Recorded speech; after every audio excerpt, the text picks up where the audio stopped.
Shop savings as far as the aisle can see at your refreshed Amazon Fresh grocery store, now open on Ventura Boulevard.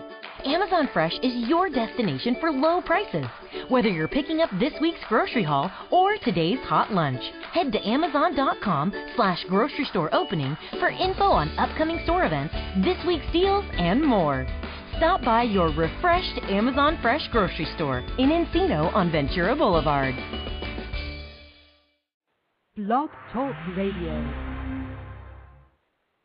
Blog Talk Radio.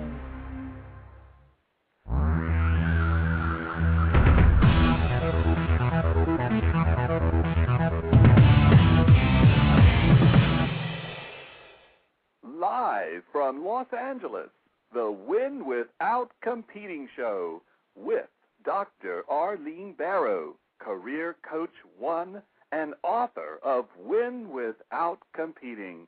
Now, here's Dr. Arlene. Thank you, Virgil. In tough economic times, it is especially important to implement my Right Fit method, which will enable you to win without competing in your career and in your life. I carefully select my guests who serve as powerful examples of users of my Right Fit method. A key component of my method is passion. That's our career fuel, the impetus and foundation of success. Yet, many cannot find it. Looking back on my own career as a high-level manager in healthcare, my current career overseeing the executive search firm I founded in 2003, Barrow Global Search, Inc., and coaching candidates at all levels, I realize that for many it is a daunting challenge to connect to their passion. That's why, for my book, Win Without Competing, I selected storytellers who are soaked in passion to enable the readers to experience the passion of others. My guest today, Dr. Julianne Malveaux, who is soaked in passion, as you will shortly hear in her voice. Two recent guests, Ann Edwards, internationally known celebrity biographer and Pulitzer Prize nominee for her biography of Reagan, and Stephen Citron, authority on musical theater, best-selling author for his biography of Noel and Cole, that's Noel Coward and Cole Porter. Citron also wrote Songwriting, A Complete Guide to the Craft, which is in its 17th edition. I selected those two guests to mention because they are in their 80s and their passion has endured since childhood. When Edwards was 14, she had her first story published in the Reader's Digest. Citron, at age 6, listened to his sister's piano lesson. Then, after her lesson concluded, he walked over to the piano and played perfectly the piece his sister could not play. He had never played a piano before. And we have a dual passion. Edwards and Citron are married to each other. They are as passionate about each other today as they are about their work. If you are searching for your professional and your personal passion, I highly recommend that you listen to both interviews. Go to drbarrow.com, that's drbarrow.com. Click on the April 1st show description for Edwards and the May 27th description for Citron. On to my guest today. Dr. Julianne Malveaux, President, Bennett College for Women, is an MIT PhD economist. As a syndicated columnist and writer. Her articles have appeared in USA Today, the Los Angeles Times, New York Times, Ms. Magazine, Essence Magazine, and many more publications. Dr. Malveaux has appeared on CNN's special, Reclaiming the Dream with Soledad O'Brien, PBS's To the Contrary, ABC's Politically Incorrect, and Fox News's The O'Reilly Factor. She has hosted and appeared on radio talk shows nationwide. Malveaux is the founder of the multimedia company Last Word Productions. They are creating a program for PBS on the economy and people of color. Dr. Malveaux's passion for education and young people led her to accept the presidency of Bennett College for Women in 2007. Welcome, Dr. Malveaux, to Win Without Competing. Dr. Barrow, thank you so much for inviting me to be on your program. It's my pleasure. You were born and brought up in San Francisco. What did your parents do, and how did they influence you? Both of my parents were, in one way or another, educators. My mom was a social worker, and my dad was one of the few African-American principals in the Bay Area, in the San Francisco area. Both of them had a passion for education. They both believed you can do it, the whole can-do thing. I always, because of them, placed a relatively high value, a very high value actually, on my brain, on the thinking process, on the thought process, on thinking something through. My mom is also a risk taker. She has a relatively unconventional career. She was a case social worker when she decided to go get her doctorate in social work at the University of California at Berkeley, and then decided to go teach at the University of Mississippi. She and another young woman were hired at the same time, and they were the first African Americans on the faculty at the University of Mississippi in, must have been like 1973. So her risk-taking, she stayed at Ole Miss for about 3 years, came back to the Bay Area, and actually went into business, but she wasn't very good at it because social workers, she tried to give away the profits, as her partner said. But in any case, it was a huge risk for her, but it was one she was willing to take. And when I look at her life, I look at the risk that she's taken, and it emboldens me to take risks of my own. Well, you were very fortunate to have the parents that you had. Do you have brothers and sisters as well, Dr. Malveaux? I do. I am the oldest of 5. I have a brother who follows me by about 18 months, and then twin sisters, and my youngest sister, Antoinette Malveaux. Are they risk takers along the lines that you are, and are they soaked in passion as you are? I think our family, we're a family of passion, and all of us have some leadership ability that comes out from time to time. All of my sisters have played leadership roles in our sorority, Delta Sigma Theta Sorority Incorporated, or in the nonprofit or even in the corporate world. Antoinette, for 13 years, was the president of the National Black MBA Association. She now is a leader in the senior team at the Casey Family Foundation, which does things with young people around foster care. Marianne is kind of a free spirit, has a law degree and an MBA, went back to get her law degree when she was in her 40s. She has a private practice in the Bay Area. Mariette is the only of the 4 women who have been married. She has my 2 nephews, Anya and Armand. And probably if you put us across a continuum, one might say that she is the gentlest of us. And also in some ways, I mean, she's taken risks, but in a very different way. She, unlike the rest of us, she's worked at the telephone company for nearly 30 years, and I can't imagine being in one place for 30 years. And my brother is a contractor in the Bay Area. Shortly, we're going to learn more about your career so we know how you've been hopping and popping around nationwide. What did you like to do as a child, and how did you envision yourself as an adult? Well, my passion as a child was reading. I have an essay that I wrote a couple of years ago that's called Nose in a Book, because my mom used to always say to me, you always have your nose in a book. So I love to read. There was a book by Oscar Lewis, La Vida, which was an ethnographic study of people in Puerto Rico. And I remember I must have been 9 or 10. The book was out. It had come out, and my mom was reading it because she was a social worker. But it was pretty, it was not suitable reading for a child. But I wanted to read it. It was a big, thick book, and she hid it, and I found it. And she said, okay, if you want to read it that badly, I mean, she put it on the top shelf of a bookshelf, and I climbed up there to get it.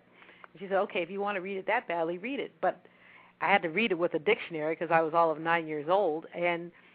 But that just speaks to the way that I love to read. Even now can't do it as much as I used to, but some mornings I'll get up early because I want to finish a book.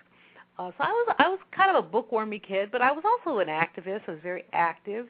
I liked organizing things, talent shows, fashion shows, that kind of thing. But reading was my first love, and then research. And my siblings love to tell people stories about how I would line encyclopedias down the hall. You know how you read an encyclopedia and it says, you know, you're reading about South Africa, and they may say, see Lesotho. You read Lesotho, and they say, well, you know, see the Zulu tribe. Well, I would go in and get the CCCs and line it up so I could have an uninterrupted read. Meanwhile, of course, other people want to use the hallway. And I would say, go through the back because I'm reading. And that wasn't very popular, but that's kind of how I was. Well, it sounds like you had a very strong self-concept when you were young, that you started to really develop yourself as an individual. Am I correct? Oh, yes, very much so. How did you envision yourself as an adult when you were young? Did you start seeing yourself growing up, being like your parents, being the same as similar to your parents, different from your parents? What did you think about as you were growing up? Because obviously you were a thinking human being at an early age. You know, I always knew that I wanted to write. I always talked about writing. Were it not for the influence, my mom, I used to say that I wanted to write fiction, and when we got in trouble, we had to write lines. You know, I will not lie again. I promise not to, whatever. But what I would do is write about 4 lines, and then I'd write these short stories. And then and the short story would be, of course, about the victimized child with the wicked mother. You know. I'm sure your mother loved it. Well, it was a test to see if she was really reading all those lines. You know, if you had to write something 500 times, I mean, was she really going to read this 500 times? But I wanted to do fiction, and she kept saying, well, you know, you better do something else because black women aren't going to make any money at fiction. Well, little did she know about Terry McMillan, Ntozake Shange, all those great people. But I did economics partially because I was kind of afraid of doing fiction, but also partially because I was passionate about racial economic gaps and want to know how to close them. I mean, I still have a slice of a fiction writer in me and still think, you know, and about a half-written novels on this laptop or the other. But it's not a priority. It's something that intrigues me, but not a priority. But I saw myself as a writer, one. I saw myself as someone who talked. I always thought I loved to give speeches, and I do. I saw myself doing things in media, although not quite as it played out, but I always saw myself doing some things in media. I kind of always saw myself being a troublemaker. Well, a troublemaker in a positive sense, in that you wanted to make changes in society. Is that what you mean by a troublemaker? Someone who wants to ignite something? You know, there has been so much injustice, and that was a very big part of it. I mean, you have 2 sort of twinning themes. You can go along to get along, or you can say there's something wrong with this. And I was always the one, a very good friend of mine calls me the onion. There's always the one to sort of say something's wrong with this. Now, in self-reflection, I would admit that, you know, every now and then you really do need to go along to get along, but not always. And I told someone the other day, I said, if my students tried on me some of the stuff I tried on other people, it would not turn out right. It simply wouldn't turn out right. While encouraging their creativity and self-motivation, they're just, you know, their limits and their lines. But these are lines that I basically didn't know, didn't experience. I want to step back and look more into your thinking with respect to becoming an economist, because in my introduction I talked about passion and the need to basically soak yourself in your passion and to follow that to succeed in your career. How did you become introduced to economics? Well, when I went to college, I went to Boston College undergrad. I had no notion of what an economist was. At that time, I thought probably that I would be a lawyer. I saw myself as pre-law. And, of course, the thinking behind that is that those of us who were fully enthralled by and engaged in the civil rights movement saw the law as a way to right wrongs, to settle injustices, and to do those kinds of things. So I really thought I'd be going to law school. But I took an econ class my freshman year. I was very intrigued by the class. I did very well on it. I got an A+. But in addition, one of the exercises that I did, it was one of those times I took extra time to do a particular exercise, and I actually typed it out. The professor actually took my answers and copied them and gave them to the other people as model answers. And I was like, I think I got something here. But also, if you're interested in racial economic gaps, which I am and have been as kind of driven parts of my career, racial economic gaps such as having an 8.9% overall unemployment rate, but a 15% rate for African Americans, or that African American family income is 60% of that of overall income, those kinds of things. If you want to close those gaps, you've got to look at money. You've got to look at the economy. And so that sort of fueled the movement to economics. But I must say, around my life and career, there's sort of always been an ambivalence. In my senior year, I always was like, okay, I could do this or I could do that. I could do this or I could do that. So my senior year, I applied for law school, graduate school in economics, journalism, psychology, which was kind of a new thing, and I don't know where that came from, and public policy. So I applied for several things. Okay. So you were open to a number of different routes, is what you're saying. I didn't know which one I wanted, so I tried for them all. And sort of saying, well, let's see what happens. And as acceptances and rejections came in, and there weren't many rejections, and so the application process didn't solve my problem as I thought it might. But then I eventually decided MIT was the number one place in economics. Economics really was kind of my first love. One of the things, or maybe my third or fourth love, but I loved it as passionately. None of the things, at one point I thought about a JD, PhD, and there were people who'd done that, and that seemed interesting. But I said, hey, let's do this and, go for it. Now, interestingly, there were many times in the middle of studying economics that I thought about and even considered leaving. At one point I had a television internship. The Association for the Advancement of Science had a program that put social scientists in media institutions.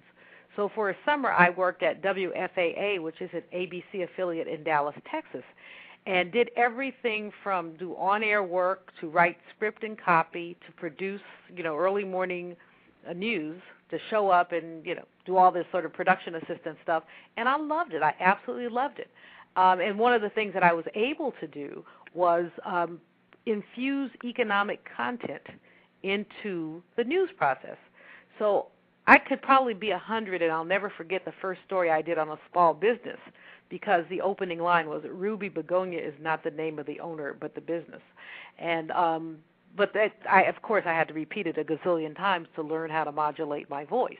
But what I was excited about was that that was 1975, the whole small business story. We're having economic hard times, and the small business story was a compelling one. Another thing I was able to do at WFAA was a bio piece for a Black History story on Dr. Robert Weaver, who was the first African-American in the cabinet. He was Secretary of HUD under Lyndon Johnson. And so toward the end of the summer, I was thinking, maybe I won't go back to grad school. But I talked to one of my professors, and she said, well, you're going to be better armed with a doctorate than without. Come on back. So there were times when I was tempted. Another time, and this is hilarious, I danced with a dance troupe. I wasn't very good. In confession, full candor, I was not very good, but I was very enthusiastic. And these people went to Broadway. Now, I was a graduate student at MIT. I think it was in my third year, and they were going to Broadway, and I surely thought that I would be going, having no lack of modesty. I thought, well, they'll pick me. And the gentleman said to me, you will make a much better economist than you will a dancer. Well, that was very smart that he saw what your key talents were. I think you were very fortunate, don't you think? Well, I would last on Broadway for like 5 minutes. But it was just really funny because it's always like, your heart goes some places, your head goes somewhere else, and your abilities sometimes are somewhere else. And I think we all always have to balance that. How do you think that your early childhood contributed to your level of self-confidence? Because frequently when I'm coaching people, I observe that one of the issues that they have is self-confidence. How did you build your level of self-confidence? I was constantly affirmed as a very bright and very independent child.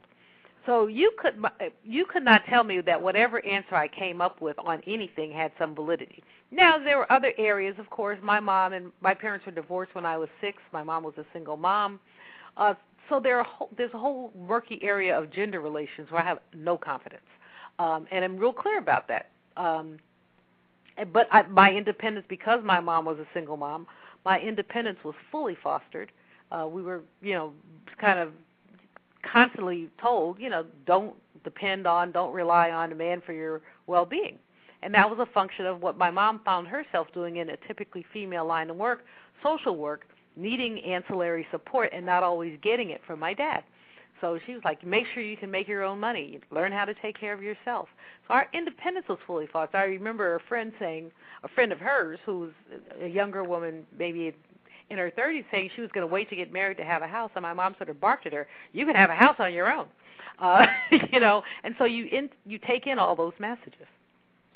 Well, including the message, it never occurred to me that I wouldn't go to college. It never.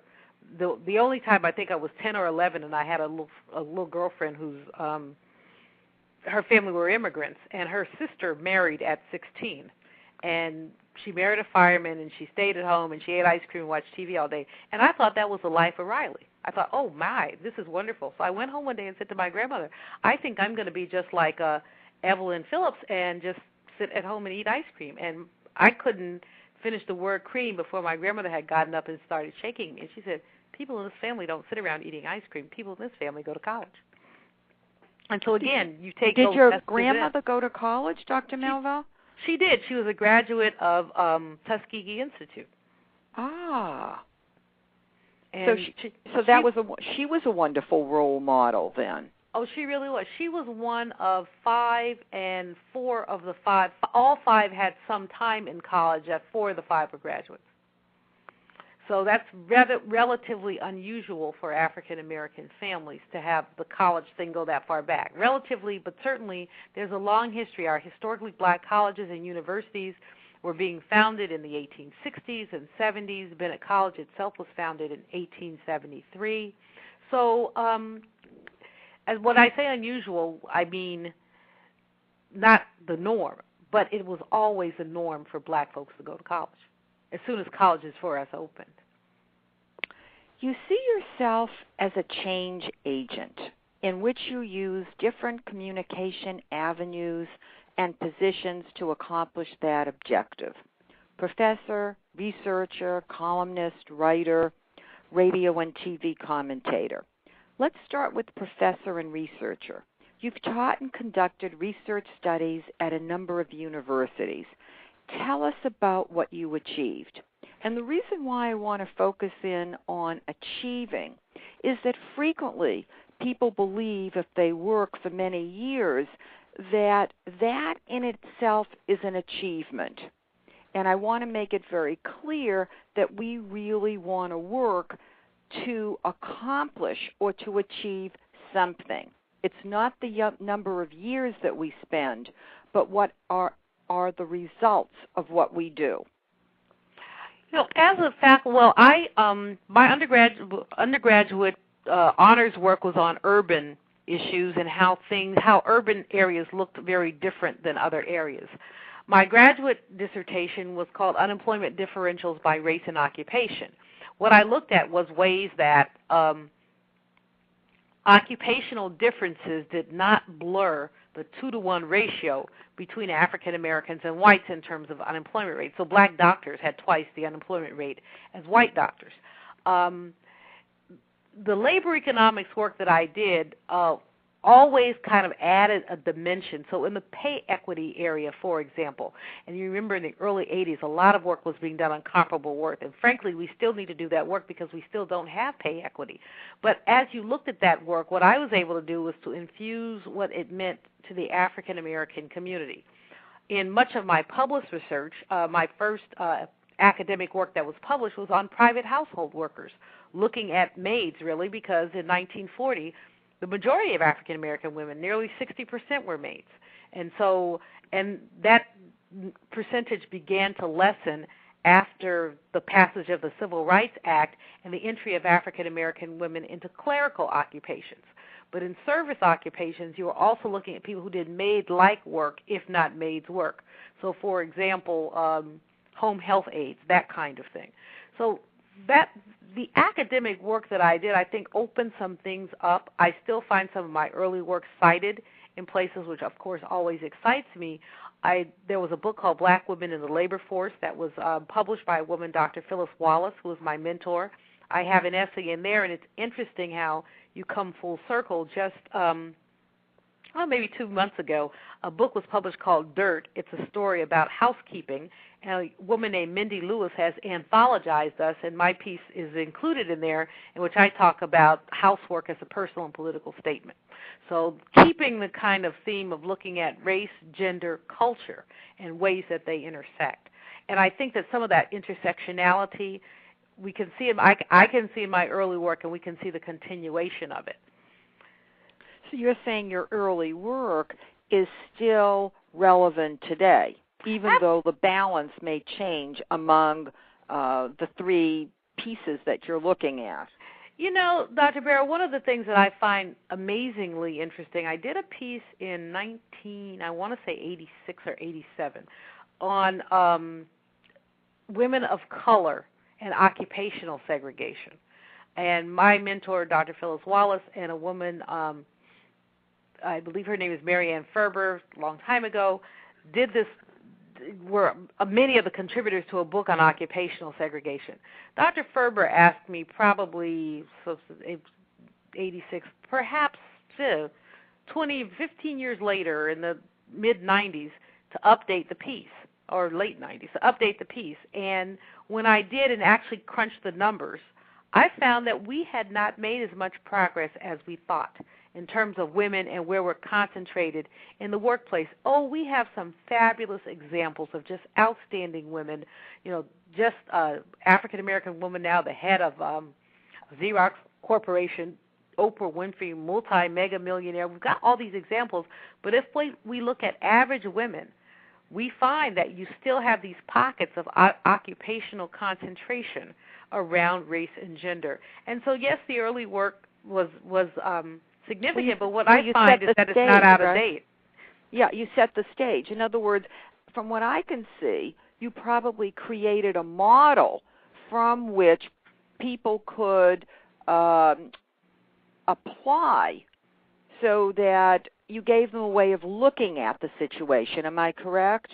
I think that's right. But I also think, again, the point that strikes me is that things have not changed as much as we'd like. Well, that I would agree. But also, too, I think the fact that you started people thinking about different aspects is very important.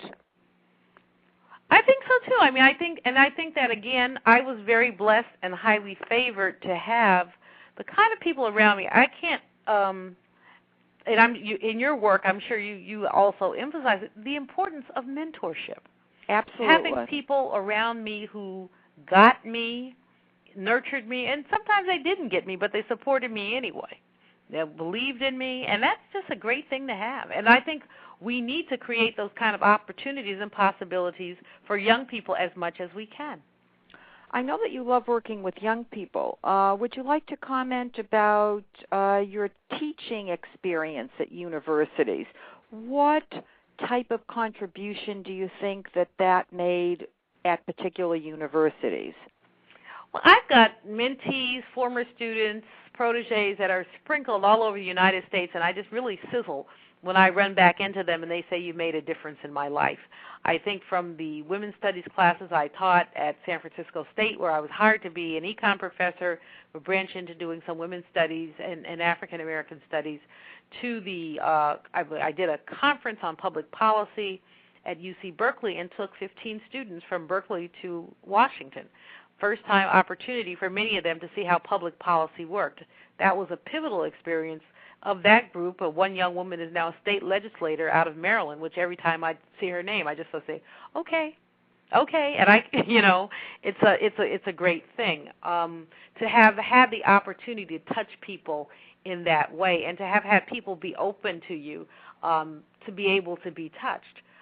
I have young people who have heard me only do a lecture, but on the basis of a lecture have decided they want to be a part of my life, and stuck with some of those. So I think that when we open ourselves up to possibilities and opportunities, that we have the probability of transforming lives. That's what education does. Education has the power to transform lives, to just take lives and set them on their head, so that something you cannot imagine that you could have done suddenly becomes accessible. Because also, too, I think you served as a role model for them as well. So I think it's dual, the education and the fact that you served as a role model. Well, I tell young people, I don't want to be your role model. I want to be your sense of possibility. Would I have people do things exactly as I've done them? Not necessarily. But I want you to know that it's possible to be educated and cool, educated and fun, that you can be a professor or a college president and you don't have to be dour. So I remember Charles Barkley saying he didn't have any role models, which he wasn't telling the truth. But part of it is that the role model thing can become stifling if you don't open yourself up again to the possibility of many role models and many kinds of possibilities for yourself. Well, I think that I use the term role model as somebody to look up to and to admire, not someone to follow exactly in that person's footsteps. Okay. Yeah, well, I like it that way. Yeah, as a concept, that you achieved at high levels, that's something to admire. You're a risk taker, you're self-confident, those are things to admire. You like doing things first, that's something to admire. That's how I look at it. Okay. Your weekly columns appeared for more than a decade in newspapers across the country, including the Los Angeles Times, the Charlotte Observer, the New Orleans Tribune, the Detroit Free Press, and the San Francisco Examiner. You refer to yourself as a mad economist. What did you mean by that, and how did you want your readers to change their behavior and mindset? Mad as in angry, mad as in crazy, mad as in clear that there's a sign that something is wrong. That's what anger is. Anger is a sign that there is something wrong, that all is not right with the world. I assert that you cannot be African American, female, and conscious and not be angry. Look at unemployment rates. Look at the crass capitalism that infects us all. Look at what's happening to our young women. Look at the persistence of patriarchy. Look at any of these things, and if it does not strike you that something is wrong, then you're part of the problem, frankly. And so the mad economist thing kind of came up when someone else actually came up with the title, but a woman was reading, some of the columns in my first book, Sex, Lies, and Stereotypes, Perspectives of a Mad Economist, was a column collection. So this woman was reading. She says, it sounds like you're mad. And I'm like, well, what's not to be mad about? And so the appellation kind of stuck. Okay. Ultimately, if you could change the world, what would you do? Because you seem to have an image of how you would like things to be changed. Could you give us a peek into that image? I think that, well, first of all, we would have social and economic justice. We would have a better distribution of income and wealth, but also at least a floor below which nobody sank. Everybody would be full because we don't need to have hunger in this world. everybody would be housed because there really is enough space. We would not rape our environment daily with the all the violations that we do to our world for our corporate convenience. People would have work. They would have productive work that lifts them up. And if they had work that did not lift them, they would be adequately compensated for the inconvenience. See, people who have the most intellectually fulfilling work shouldn't necessarily be the best paid people on the planet. Maybe the best paid people on the planet should be the people who pick up our garbage, which isn't all that fulfilling. But we would also talk about community and the notion of a nation, the notion of a world. What kind of community are we in? We have a much more open environment with conversation about distribution. We would have health care for everyone. Now, of course, from an economic perspective, everyone else always says to me, how do you pay for it all?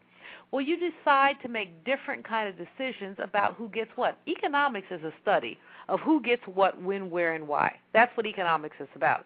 So you make different decisions about who gets what. And I certainly, and I know in capitalism, and we are in capitalism, you can't skew the remuneration system but so much without essentially dampening incentive. In other words, if everybody got paid the same thing, why would anybody work? So you definitely want to maintain the whole notion of innovation and all of those things, but you still want to make decisions about what it costs to live in a certain kind of society. But the other thing that I think we've done that needs to change is we've sidelined lots of talent. We write people off because of their race, because of their gender, because of their immigrant status, because of their sexual orientation. We decide that these people don't deserve to play the game. And so we end up with black and brown young people not necessarily having the opportunity to go to college. We end up with women underrepresented in the STEM areas because basically doors have been slammed in their face. And when we slam the door in the face of a talented person, the question we might all ask ourselves is, what do we deprive the world of? And so we would be more open in terms of embracing talent and using that talent to take the world to a better place. In 1996, you founded Last Word Productions, a multimedia production company. Why did you establish that company? Well, I was doing radio. I was a radio talk show host. My show was probably not, well, it wasn't renewed, and I had a sense that it wasn't going to be renewed, but I also knew that there were some things that I could produce myself. And so Last Word was essentially founded as a corporate vehicle for me to produce myself, to manage my speeches, to manage some of the content that I was dealing with, and it evolved. I mean, we've done lots of different things with Last Word, award-winning programming around elections, diversity trainings that we've developed for corporate leadership that use media as a way of teaching about diversity, show and production, which it's on hold right now, but it will return. But Last Word has been a very important organ and a way for me to have both a corporate presence and a personally fulfilling presence. In 2007, you became the president of Bennett College for Women. Why was this the right fit position for you, and how did you convince the board to hire you? Yeah, Bennett College for Women pulled together so many of my passions. My passion for the continuation and the strengthening of African American institutions, my passion for young women and for ways that young women could soar, could be celebrated and educated, and developed into 21st century leaders and global thinkers. The research that I've done on the labor market and on pathways to work, all of those things seem to come together in this particular opportunity. And so, again, as I said earlier, I mean, I approach things like this often with some ambivalence. You can do this, but can you do that? But it so intrigued me. It didn't get out of my head. A couple of friends and colleagues encouraged me to apply for the position, and I did. What I did with the board is in my first meeting with them, which was, the search committee, I put together a PowerPoint, really a multimedia presentation that was reflective of the work that I'd done to show them what my vision was. And I felt that if I was a producer and these were things that I did, that I had to showcase for them the kind of work that I did. So basically I had a roughly 30-slide presentation that told them what I would do if I were selected. So you packaged yourself to pitch. That's the terminology that I use as part of my right fit method. Mm-hmm. And you were successful. Yes. Is this something you had thought about yourself, doing this kind of presentation? Yes and no. I mean, obviously I was blessed to have a lot of good friends and colleagues kind of walk me through aspects of the process. So, for example, when they had a process, they had an application process. There were 75 people who applied. They narrowed it down to 6, and the 6 were given interviews. And, of course, I sort of groused, what should I do? And there were a couple of friends who said, well, you've got to do something with some media in it.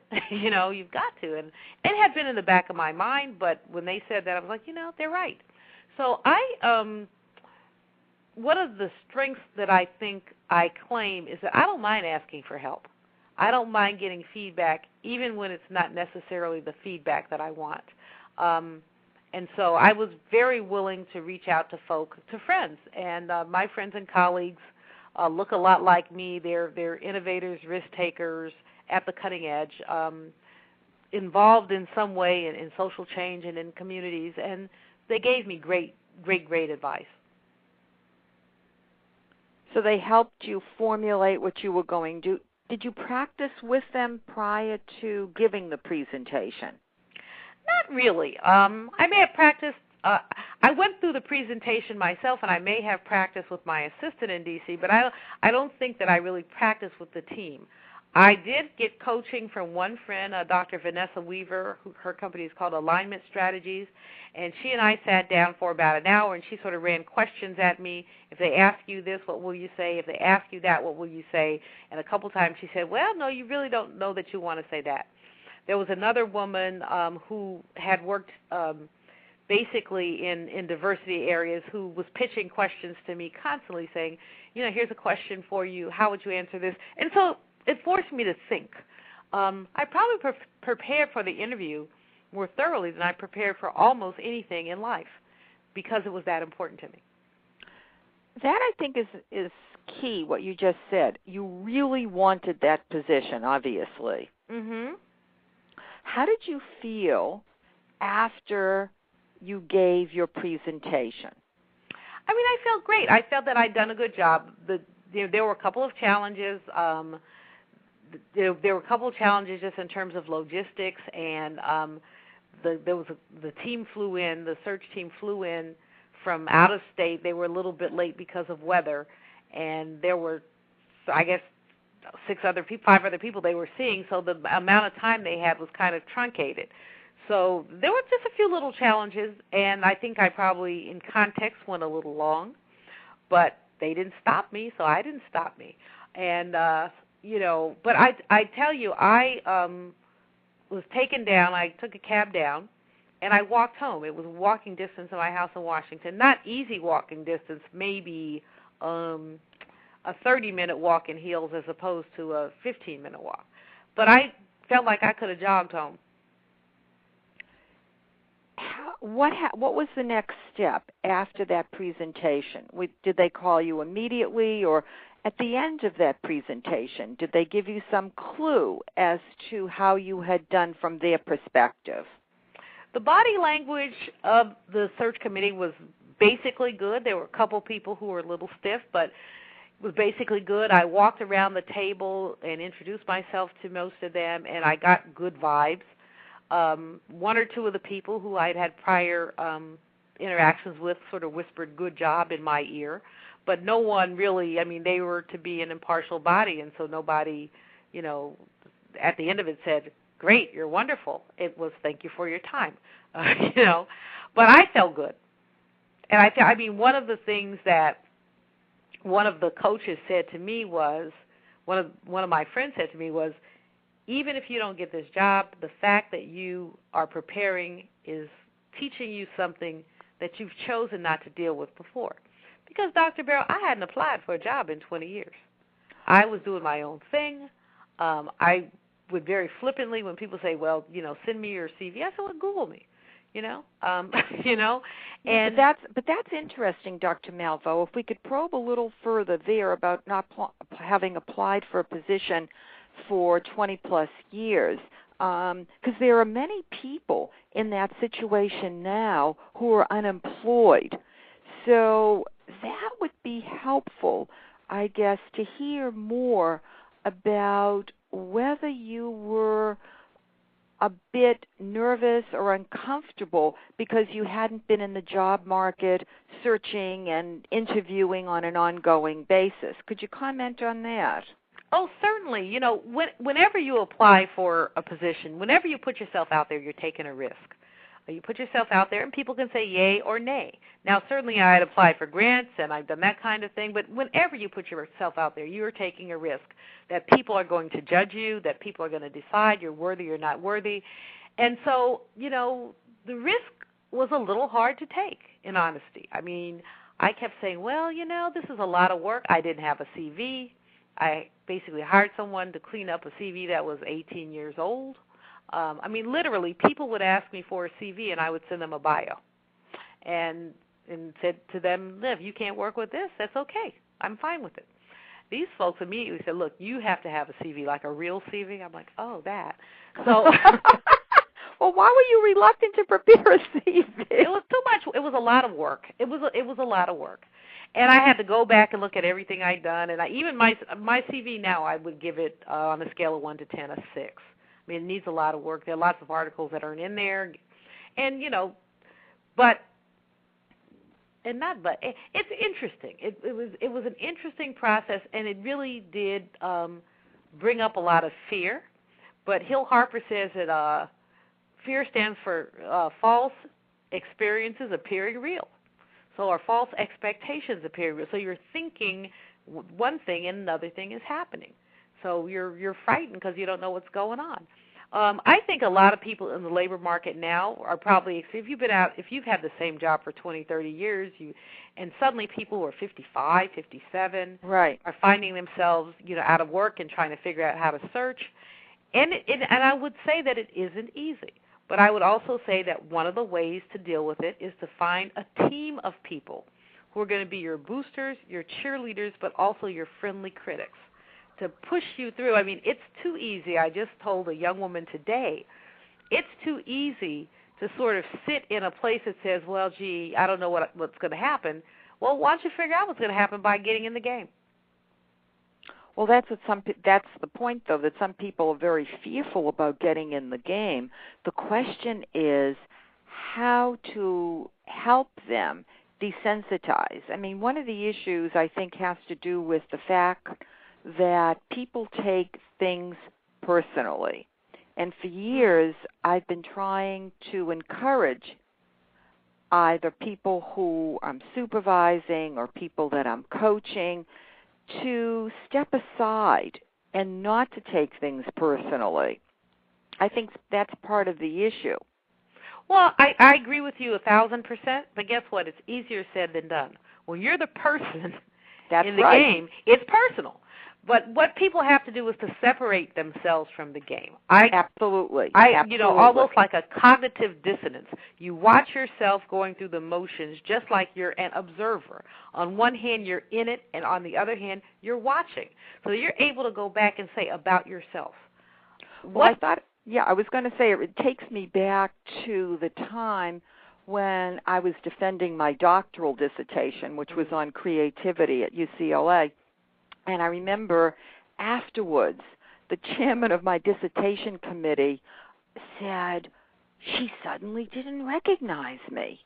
I guess that I had adopted a new approach for that purpose, and it worked because I graduated with distinction for the doctoral dissertation, and in part it was related to the defense and all of that.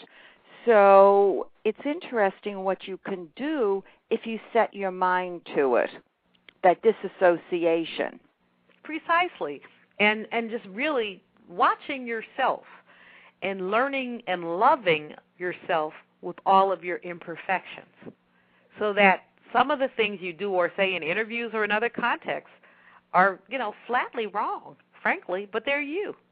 So then embrace that part of you and say, okay, so that's who I am. I'm going to make an irreverent wisecrack. Let's deal with that.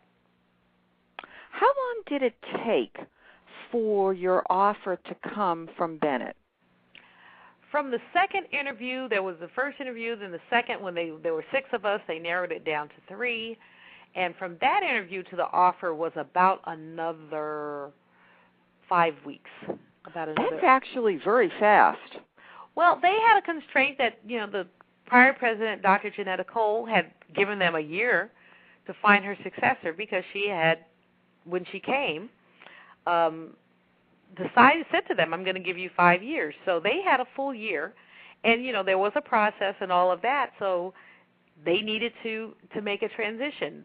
I think it was fast, and it wasn't fast. The search process that they engaged in was, and it was search and succession planning, which was very, I think, smart of them, but that whole enterprise took them a full academic year. But nevertheless, they concluded the search from the time you were at the beginning of your interview in a 5-week period, if I'm understanding that correctly. Right. They interviewed the people who were candidates in a very short period of time. Then they considered, I guess they did background checks. They did various and sundry things, yeah. I mean, I think that's commendable. That's unusual. Going further, you have built your career on passion. For those who are having difficulty finding their passion, what do you suggest? I suggest they take time to get to know themselves. Ask themselves questions, guided sort of visualizations. What do you like? What do you like to do? Here's what I ask students all the time, Dr. Barrow. What would you do if you could do absolutely anything? Let's assume there were no constraints. You didn't care about the money. Location wasn't an issue. What would you do? And that's the question that people should think about at every stage. What would I do what would you do if you had a year to live?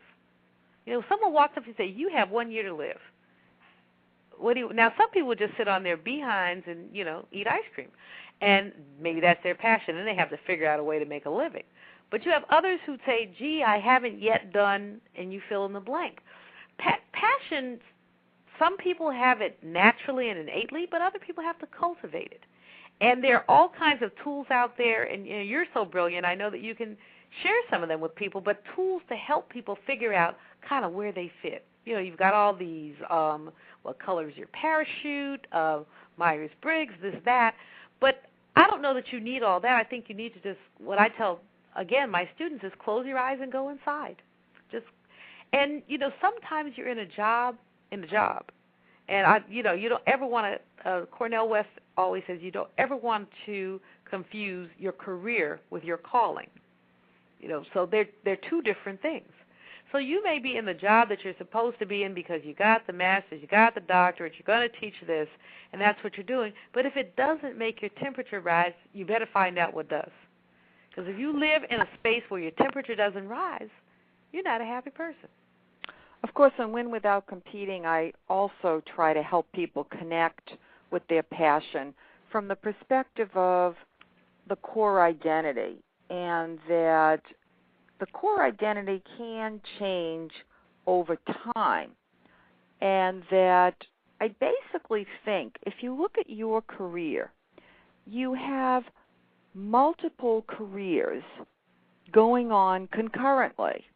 Mm-hmm. And I think that it would be helpful when people are searching for their passion to say to themselves, I don't just have to do one single thing.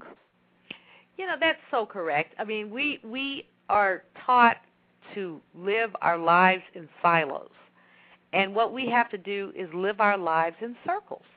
There are so many different aspects of who we are, and we just have to try to fully integrate that by not necessarily doing one thing, but sort of getting on and or off the horse we love on the merry-go-round. So we stay on the merry-go-round of life, but sometimes we're sitting on the pink horse. Sometimes it's a unicorn, because it's what feeds our spirit then. So, in an average week, I might find myself speaking It may have something to do with Bennett College, and then again, it may not, because I still do some speaking out on the lecture circuit. I find myself once a week writing. I don't write for King Features anymore, which was my syndicate, but I write for NNPA, which is a National Newspaper Publishers Association, and I'm in up to 50 papers a week.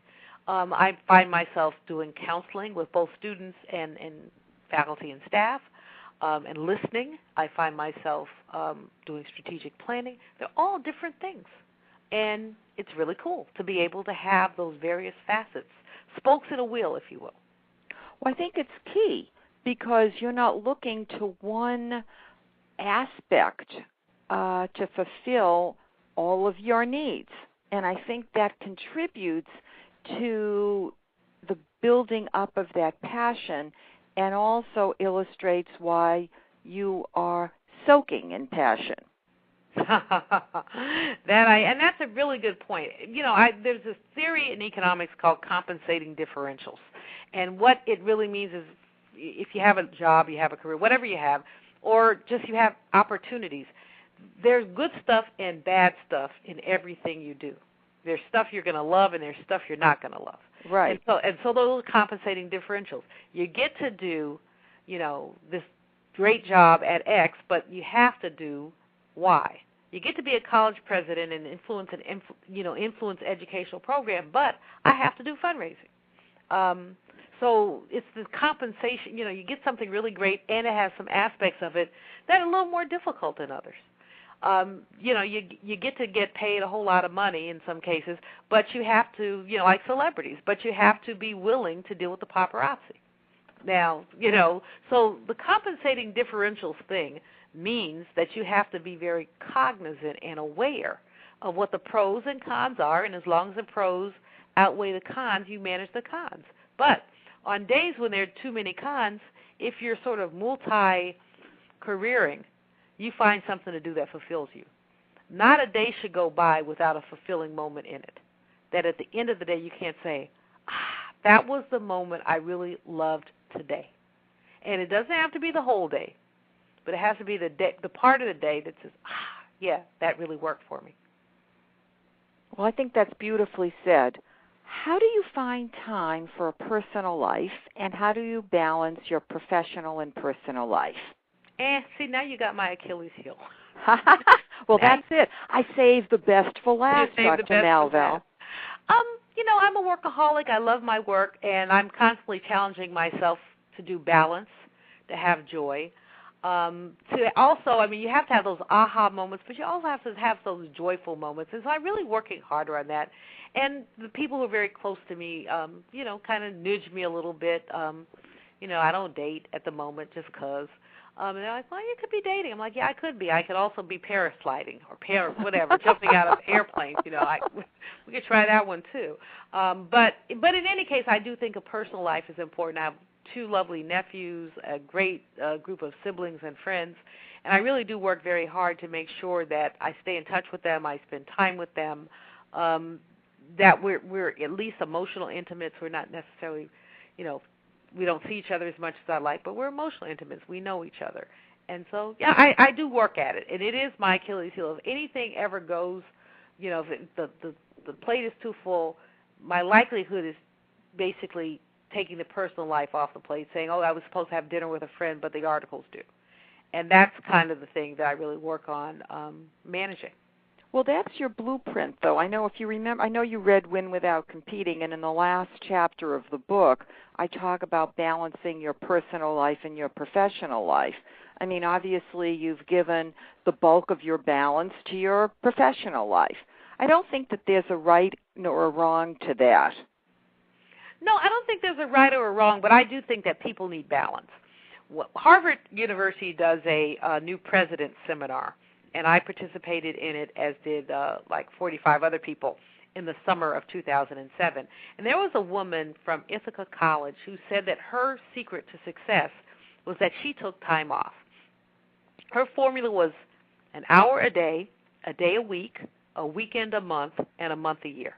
And she said that was her formula for just taking time off. And it's stuck in my mind because it so resonates, that you can't be at your best professionally unless you're at your best personally. And that doesn't mean that you have all the bells and whistles, that you have 5 kids or whatever, but it means that you have a sense of yourself that's apart from your job.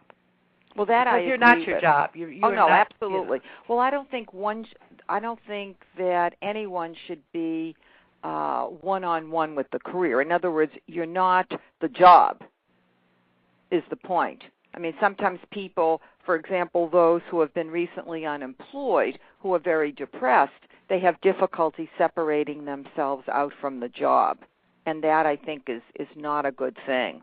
No, I think it's challenging. I remember losing my radio show and feeling, that I was Julianne Malveaux of the, Malveaux in the mornings, that's who I was, that there wasn't anything else to me. And it took me a minute to say, just a minute, kiddo. You're all that. You've always been all that. So this changes. What does that mean for something else that you're doing? But we in America have a tendency to over-identify with our work and our worth. We really do. We have a tendency to think we are what our salary is, we are what our work is. Go to anywhere, a networking mixer, and people identify as I'm so-and-so from so-and-so, not I'm so-and-so. No, I agree with that. And I think we do too much of that. I mean, although certainly our work, we spend at least a third of our lives at work if we do 8-hour days. But still, there has to be more to us, and we have to remember who we are and whose we are, because we don't serve a job. We really are here to serve a higher power. Well, Dr. Malveaux, I want to thank you for sharing your inspiring story today. Well, thank you again for having me. I don't think our listeners will forget that our conversation. And I do hope that you will come back soon. I'd love it, Dr. Barrow. I really would. I've enjoyed the interview. You've done your homework on me, and it's been a fun time to be together. Well, I even have more to ask, so that's why I do hope we can talk again soon. Upcoming shows. From June 10th through July 1st, I will interview award-winning artists who win without competing. On Wednesday, June 10th at 5 p.m. Pacific Daylight Time, I will interview Brian Sutherland, award-winning glass artist known for his fizzle fruit. Brian's passion for working with glass was first ignited as a student at California State University, Chico. After receiving his Bachelor of Arts in Glass Sculpture, he accepted a position at the Orient and Flume, which has been producing fine art glass since 1972. He later studied with and was invited back as teaching assistant to Bill Gudenroth, master Venetian glass artist in Corning, New York, of the world-renowned Corning Museum and Institute. After studying with Mr. Gudenroth, Brian decided to become an entrepreneur. He set up his own glass art studio in Gridley, Northern California, which is sited on the property of a 35-acre abandoned fruit cannery, the Hunt Cannery, established in 1896, which was one of the largest peach canning operations in the world. The property was later operated as the Libby Cannery, a cooperative, which began in 1932 and ceased operations in 2001. It was out of the enormous rubble left behind that the Sutherland Glass Studio emerged. Sutherland's work has appeared in leading galleries, juried exhibitions, and installations throughout the United States. I did have the pleasure of viewing in person Brian's work recently at the Beverly Hills Juried Art Show, A Fair in the Gardens. For those who love vampire novels, be sure to tune in on Wednesday, July 8th at 5 p.m. Pacific Daylight Time. My guest will be Sherilyn Kenyon, who, according to Publishers Weekly, is the reigning queen of the vampire novel. Kenyon had 4 books on the New York Times bestseller list in 1 year. I would love to hear from you. Please email me DRBARRO, at winwithoutcompeting.com, or call 310-441-5305. 310-441-5305. Please remember that I'm based in Los Angeles. To learn more about the Right Fit Method and my book, Win Without Competing, Career Success, the Right Fit Way, visit winwithoutcompeting.com. For information about career coaching, visit drbarro.com. That's drbarrow.com. And for search services, barrowglobal.com. That's barroglobal.com. Remember this trigger tip. Walk down the right fit road and you will win without competing. Goodbye for now. This is Dr. Arlene, author, Win Without Competing, Career Success the Right Fit Way, Career Coach 1, founder and CEO, Barrow Global Search, Inc.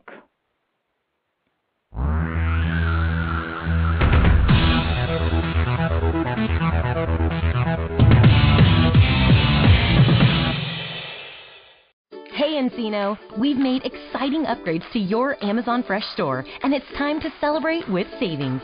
Pick up our circular in-store and find big deals updated every week. Visit your refreshed Amazon Fresh grocery store on Ventura Boulevard.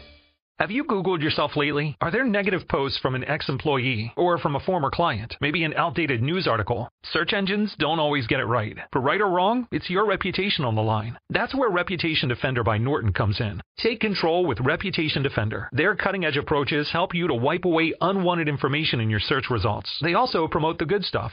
You can start by getting your free reputation report card at reputationdefender.com or call 800-811-4975 to speak to an expert.